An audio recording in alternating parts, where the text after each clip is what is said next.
Assalamualaikum warahmatullahi wabarakatuh. Selamat pagi. Mungkin Waalaikumsalam. ya, mungkin kita berbasis online ya, tapi karena kita jaraknya lumayan jauh, saya di Jakarta, adik-adik di Ambon. Nah, kita bisa mulai karena ini pertemuan 12 ada Zoom. Nanti 13-14 bisa nonton di YouTube. Kemudian 15 kita akan bahas semuanya dan nilai-nilai nanti saya akan share juga di pertemuan hari ini. Jadi nanti jika memang adik-adik ada yang belum mengerjakan, misalkan kuis atau tugasnya, mohon untuk mengabari saya mana yang belum gitu. Jadi karena nanti jika ada nilai yang juga rendah, nanti kita akan lihat untuk remedial sebelum UAS ini. Jadi mungkin kalau adik-adik lihat nanti nilainya saya akan bagikan di akhir pertemuan. Eh, saya akan perlihatkan lah. Tuh. Untuk pertemuan 12 ini kita akan membahas bab 11 gitu ya. Untuk memilih dan mengimplementasikan customer relationship management. Yang mungkin kemarin kita ada tugas untuk perhitungan gimana caranya untuk menghitung eh, apakah ini untung apa tidak dari kita marketing ini. Nah, contoh ya, kalau adik-adik lihat kan di Tokopedia itu ada namanya mereka bakar uang. Istilah ngomongnya bakar uang itu mereka benar-benar promosi yang lebih-lebih daripada yang memang seharusnya. Jadi mereka tuh promosi dulu agar orang-orang menggunakan aplikasinya dia. Dengan cara apa? Dengan cara dari uang investasi investor dijadikan marketing yang besar-besaran dengan misalkan promo untuk gratis ongkir gitu ya dan promo yang lainnya. Nah, itu kenapa kemarin itu juga kita hitung, kemudian kita lihat untung apa enggak. Nah, sama juga dengan kita bisa melihat contohnya Gojek ya, ataupun Grab, Tokopedia gitu-gitu. Nah, kalau kita lihat karena itu mereka tidak menghitung, mereka memikirkan adalah kita bakal untung loh ke depannya karena orang-orang udah kayak banyak yang online. Ternyata karenanya adanya udah gratis ongkirnya itu udah nggak digalakan lagi, mereka malah menurun. Jadi untuk yang membelinya. Nah, itu kan mereka nggak membuat strategi khusus. Ini sebenarnya orangnya beli, misalkan kita beli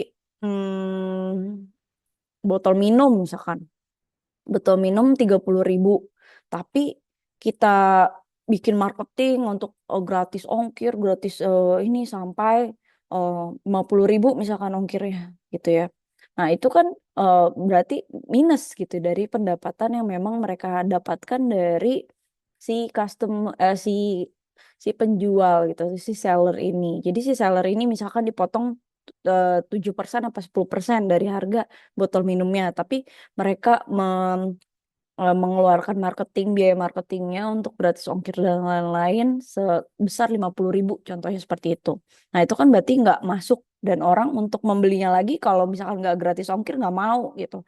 Itu yang memang berdampak pada pendapatan. Nah oleh karena itu kenapa pentingnya kita CRM ini atau Customer Relationship Management ini sebagai alat bantu untuk strategi bisnis adik-adik gitu.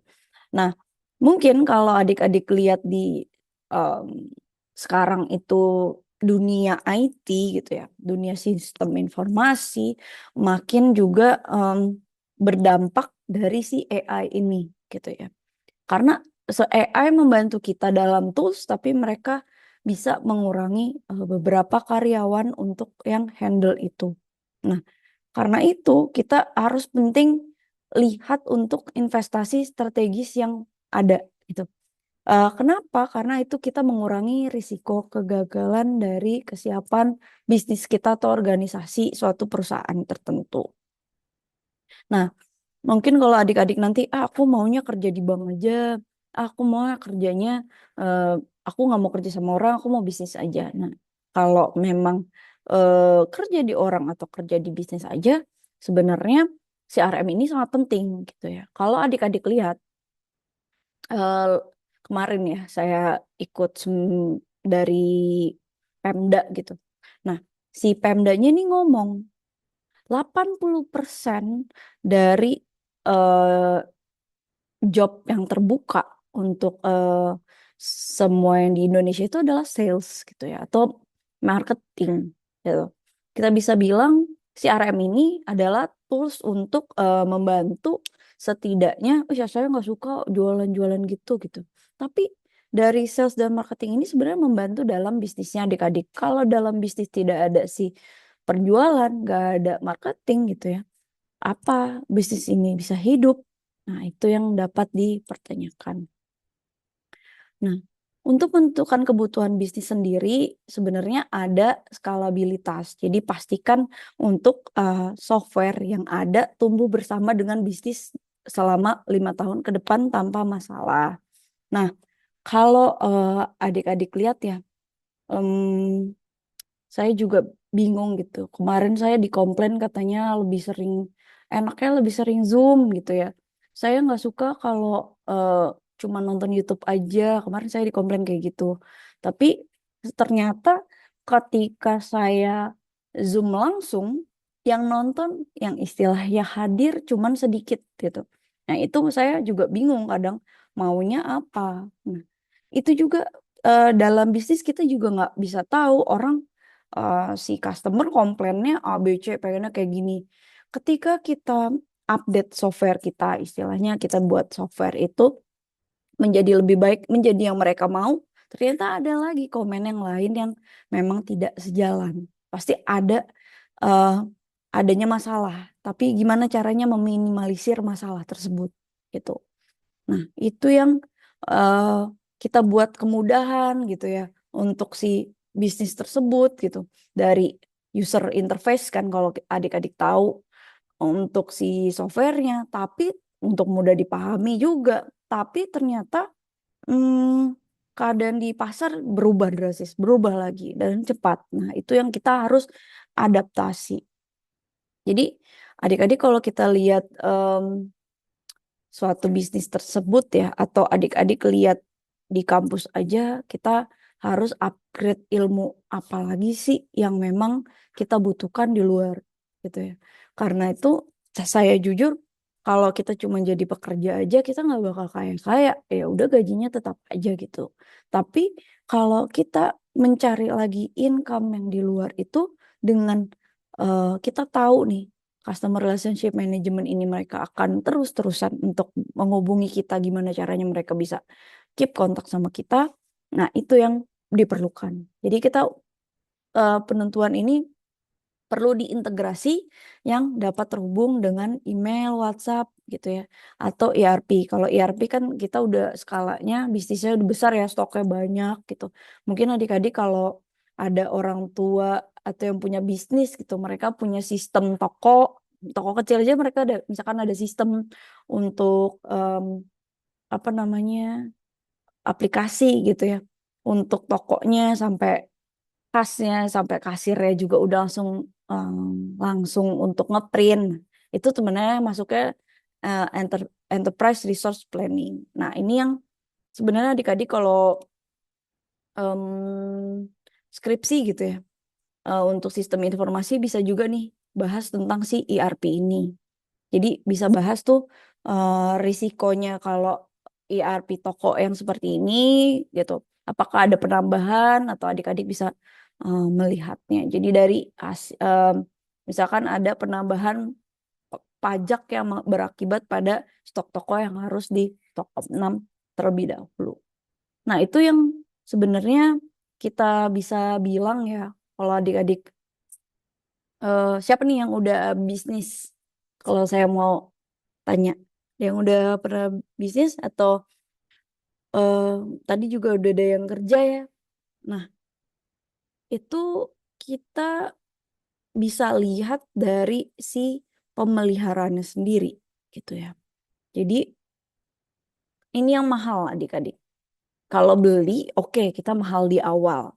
Tapi untuk pemeliharaan itu sangat sulit untuk perusahaan atau suatu bisnis ngeluarin lagi nih. Contohnya, Adik-adik pakai AC nggak di rumahnya? Kalau boleh tahu.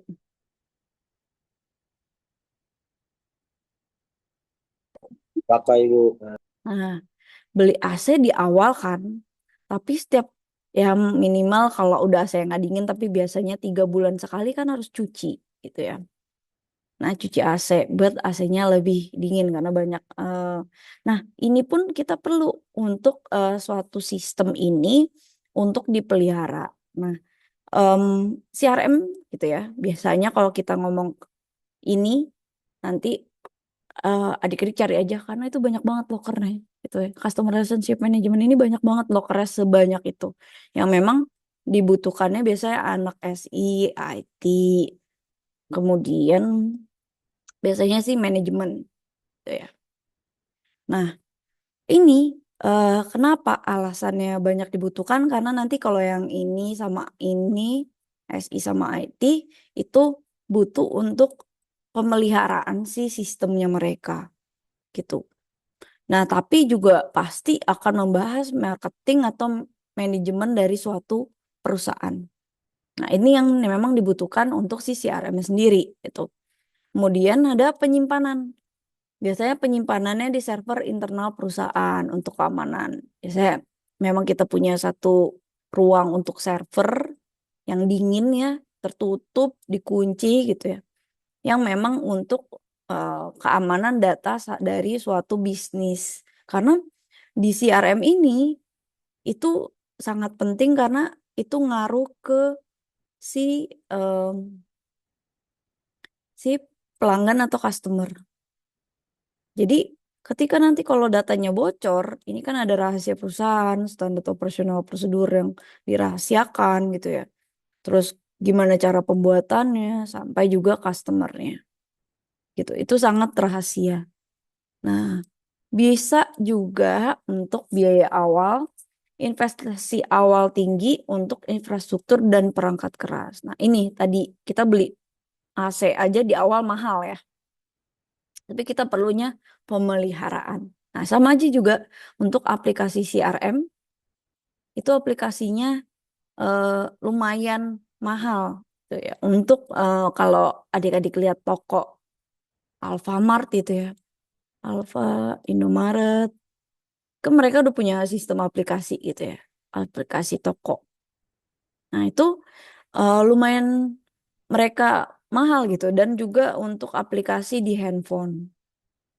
Nah, itu mereka update terus tuh, mereka sebenarnya tetap terus-terusan untuk mengupgrade gitu.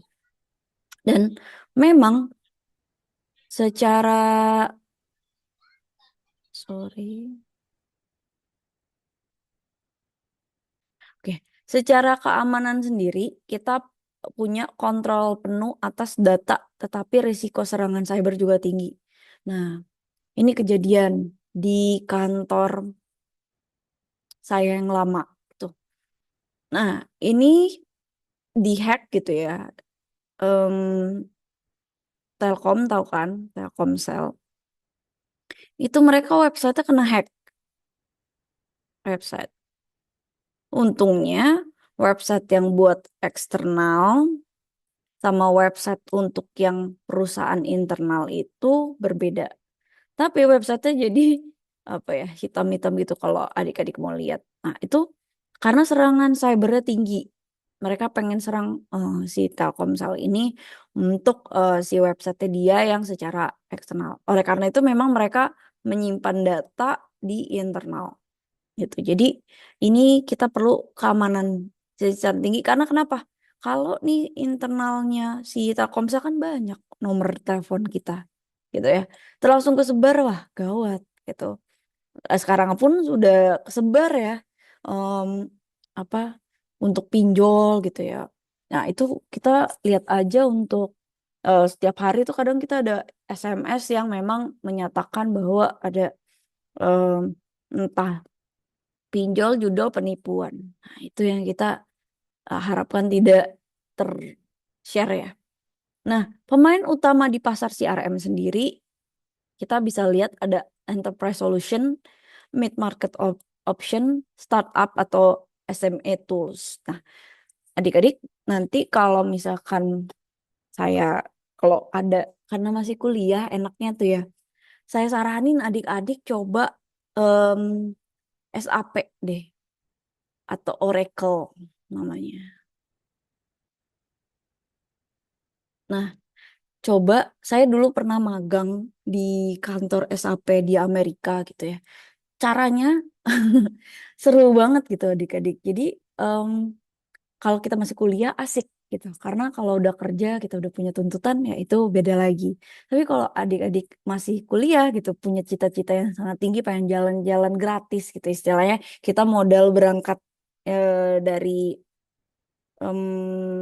Ambon ke Jakarta terus kan baru ke luar negeri gitu ya. Kadang ada SAP yang di Singapura. Nah, itu mereka suka buka internship kalau yang memang bisa bahasa Inggris ya. Mereka buka magang. Nah, kalau mungkin di Ambon ada kantornya untuk memang buka, mungkin mereka punya anak-anak cabang gitu ya. Coba di situ, karena itu dipakai banget dibanding kita bisa coding sekarang, karena kan AI udah bisa coding. Tapi untuk si aplikasi ini itu banyak sekali yang menggunakan gitu em, di kalayak pembisnis. Jadi mereka masih butuh nih human yang memang untuk input data-data dari pendapatan maupun produk atau mungkin pabrik ya banyaknya untuk makanan-makanan gitu. Jadi memang eh, ini enterprise solution ini ya contohnya si SAP ini sama Salesforce itu yang memang kalau adik-adik coba cari eh, bisa magang di sana itu oke banget karena memang nanti adik-adik diberikan eh, kalayak untuk oh ternyata suatu perusahaan butuh A, B, C dan adik-adik bisa jadi konsultan aja gajinya juga udah langsung fresh graduate-nya dua digit. Gitu. Jadi ini yang kalau mau ke arah sana untuk jadi konsultan. Gitu. Nah, kemudian ada HubSpot atau Zoho. Nah, mungkin kemarin saya juga udah buka ya salah satunya. Itu ada yang gratis, tapi kita nggak bisa pakai. Tapi kita bisa lihat karena itu user friendly. Jadi platformnya itu untuk CRM-nya sendiri. eh, Mereka membahas dari si marketing udah punya data si pelanggannya sendiri gitu. Jadi kita lihat marketnya ya pokoknya dia user friendly. Kalau ini untuk large organization. Makanya saya bilang ketika udah masuk sini itu buat organisasi besar-besar gitu ya. Memang banyak produknya atau jasanya yang memang sudah besar gitu. Contohnya kayak rumah makan yang sedunia ada McDonald gitu ya. KFC, Pizza Hut gitu. Nah, mereka pakai sini. Nah, untuk startup atau SME tool sendiri, kita bisa biasanya pakai aplikasi Pipedrive sama Cooped gitu. Biasanya em, ini easy to use. Jadi memang kayak semacam sebelum aplikasi itu ada, kita udah masuk datanya ke mereka dan kira-kira untuk kita kirim ke mereka secara otomatis itu seperti apa. Biasanya Tokopedia, TikTok pakai juga. Tapi mereka sekarang udah bangun aplikasi sendiri yang semacam ini. Punya punya karena memang dapat dananya besar ya, unicorn. Nah, mereka udah bikin sendiri untuk SME toolsnya. Gitu. Mungkin nanti bisa lihat di buku ya panjangannya apa gitu. Nah, itu saya di bahasa Indonesia di buku. Kalau di sini suka mix gitu. Oke, Untuk CRM sendiri biasanya kita pembentukan tim. Jadi tim